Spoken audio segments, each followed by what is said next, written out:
नमस्कार, मैं हूं विजयश्री और स्वागत है आपका सियासत नगरी में। महाराष्ट्र की राजनीति इन दिनों मतदाता सूची को लेकर गरमाई हुई है। 2024 के लोकसभा और विधानसभा चुनावों के बीच महज 6 महीनों की अवधि में मतदाता संख्या में कथित विसंगतियों पर कांग्रेस ने भाजपा और चुनाव आयोग पर गंभीर आरोप लगाए। लेकिन अब यह पूरा विवाद नया मोड़ ले चुका है।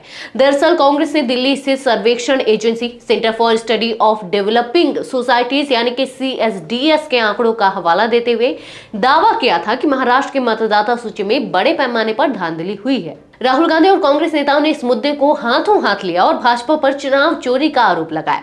लेकिन मंगलवार को CSDS ने अपने ट्वीट डिलीट कर दिया और स्वीकार किया कि उनके आंकड़े गलत और निराधार थे। CSDS के निदेशक संजय कुमार ने कहा, लोकसभा और विधानसभा चुनावों के आंकड़ों की तुलना करते समय हमारी डेटा टीम से गलती हुई। ट्वीट हटा दिए गए हैं और मेरा किसी भी तरह की गलत सूचना फैलाने का इरादा नहीं था।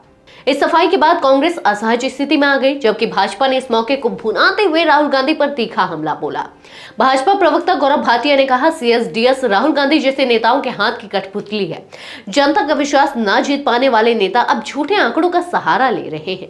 विपक्ष ने चुनाव आयोग को बदनाम करने का खतरनाक खेल खेला है। क्या राहुल गांधी अब चुनाव आयोग और देश की जनता से माफी मांगेंगे? इसी बीच भाजपा नेता अमित मालवीय ने भी कांग्रेस को घेरते हुए कहा कि विपक्ष असली मतदाताओं को नकली बताना चाहता था।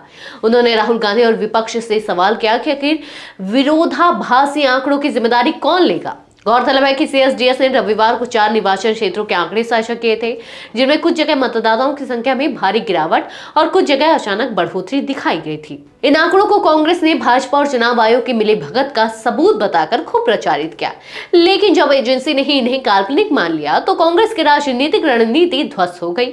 जनता अब सवाल कर रही है कि क्या विपक्ष सिर्फ सत्ता विरोध की राजनीति करने के लिए झूठे आंकड़ों का सहारा ले रहा है, और क्या सत्ता पक्ष इस मुद्दे का इस्तेमाल कर विपक्ष को पूरी तरह से खामोश करने में जुटा है।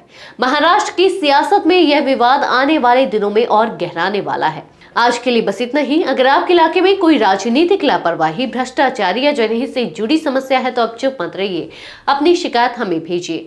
सियासत नगरी आपकी आवाज को मंच देगा और जवाबदेही तय करेगा, क्योंकि अब हर सवाल होगा सीधा सत्ता से।